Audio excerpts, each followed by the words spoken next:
I got a question for everybody, and I promise it's going to be a simple question, nothing crazy. So imagine you are sitting at the dinner table eating dinner with your family one night. Your mom made your favorite meal. You guys are munching down, everything's delicious, everything's great.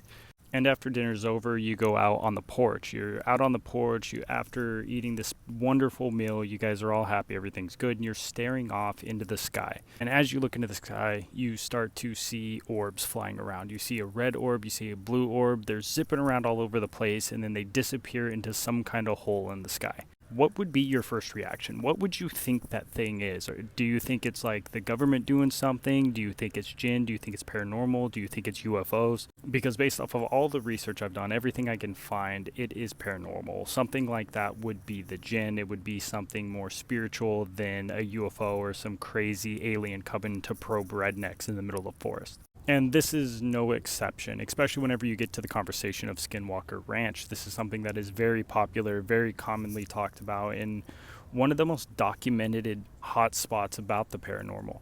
Skinwalker Ranch, about last year, maybe 2 years ago, it caught everybody's attention, and it's partially because they have a TV show. So they have more cameras rolling 24/7 on this piece of land. And the history of the land is why it is a hotspot, and I'll get into that in a minute.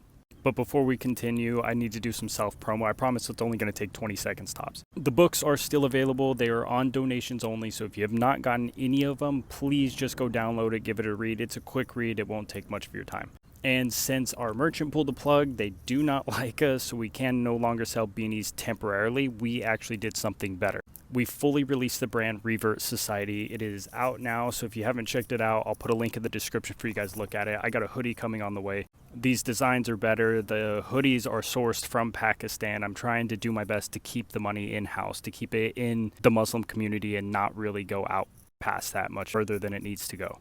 But anyway, Skinwalker Ranch has been on my radar for quite some time. About 2 years ago, me and a friend of mine from TikTok, Burner, he's a musician and interested in the spiritual and paranormal space quite a bit. He actually lives in Utah, so we reached out to Skinwalker Ranch to try to do content over there. Burner even offered their money to pay them so we can go in there, record, and do some content there. And we got entirely stiffed, and I don't think it was because of anything outside the fact that they don't want outside people there. So I've been very skeptical about Skinwalker Ranch for quite some time. They kind of have some red flags going off, but then also they do have some pretty good documented stuff that I just simply can't deny either. So I take everything that comes out of there with a grain of salt because I know their process. It's a whole application process, and there's something they are hiding there. Now, whether that be it's a sham or not, I don't think so. I think it is real. I think it is legit, but I think there's something else going on that property that they don't want the public to know about. Now, that being said, there is some of the most clear documented paranormal experiences on Skinwalker Ranch, and a lot of people do claim it's UFOs still, which I find that kind of absurd because the people who live on the property say it's paranormal.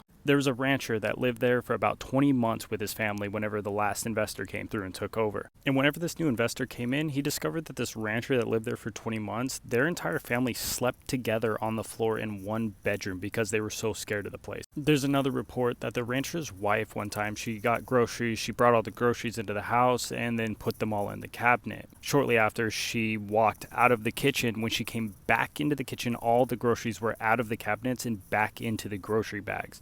Another time, the wife and mother that lived in this household, she would go take a shower in the morning, and when she would take her shower, she would put a hairbrush and towels on the counter.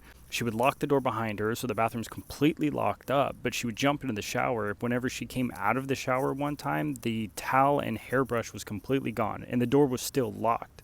There was another incident where the father, the dad of the house, he was out digging post holes for a new fence, with the little tool, the post hole digger.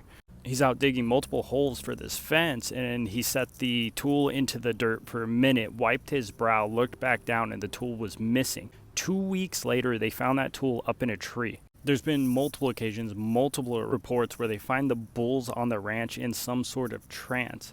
Even said that the father of the ranch yelled to the wife one night that the bulls were over here because they were missing, and the family was looking for him. Whenever he told the wife that the bulls were in this trailer, all of a sudden they snapped out of this trance. They woken up out of it. Then there's multiple reports of them seeing lights, different orbs of different colors, which is very fascinating. It's interesting. There's orange orbs, there's red orbs, and there's blue orbs. And it is said that the blue orbs trigger something in them about fear. Now, there is people who say this is aliens and UFOs, which could be fair. And whenever I say fair, I mean, I understand how they can come to the conclusion if they're not religious at all. That's the only thing they can try to rationalize the situation with. That's the only way they can try to understand it.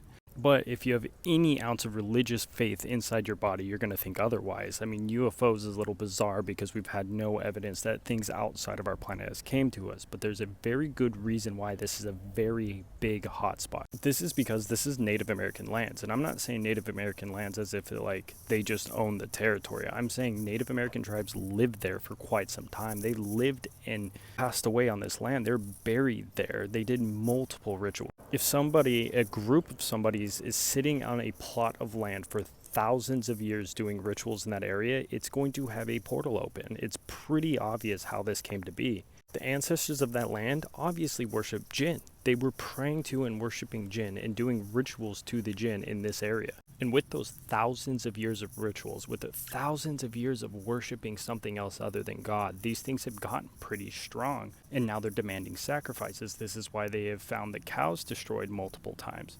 Imagine the amount of sacrifices that these people performed on this land. They've performed so many sacrifices that the Jinn have gotten greedy and they're taking it for themselves. The Jinn are sitting there snatching up the cows and the animals and they're playing tricks on the people. And that's one of the biggest things that stood out to me is the man who spoke about this. There's a man on Joe Rogan's podcast that explained this as well, is that these things enjoyed playing tricks on people. Aliens are not known to play tricks. That's not even in the movies.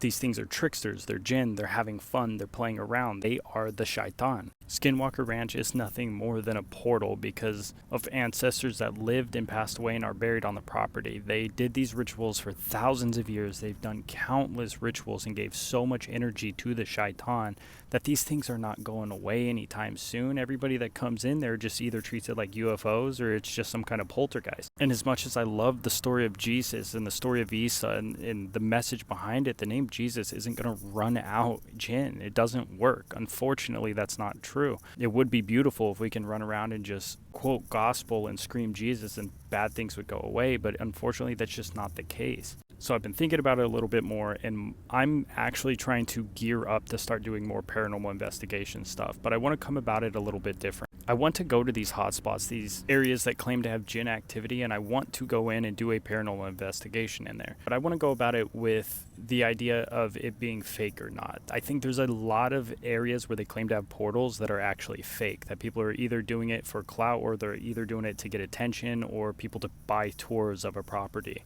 So I'd like to go explore all these hotspots, these bigger name hotspots that supposedly have portals to the Jinn there, and do an investigation and breakdown and find out really if they are real or not. And because of that, I appreciate everybody for supporting. I need to get together another like $400, $500 to buy some more equipment. I already have one apartment right now that I've been slightly doing an investigation on that I think is going to be a really good first episode. So thank you guys once again for all your support. Thank you guys for all the donations, the super chats in the comments, all the donations on the books. It is huge. It means a lot to me. So now and in the future, once a little bit comes together, I'm going to throw that money into some paranormal investigation tools and we're going to do something cool with it.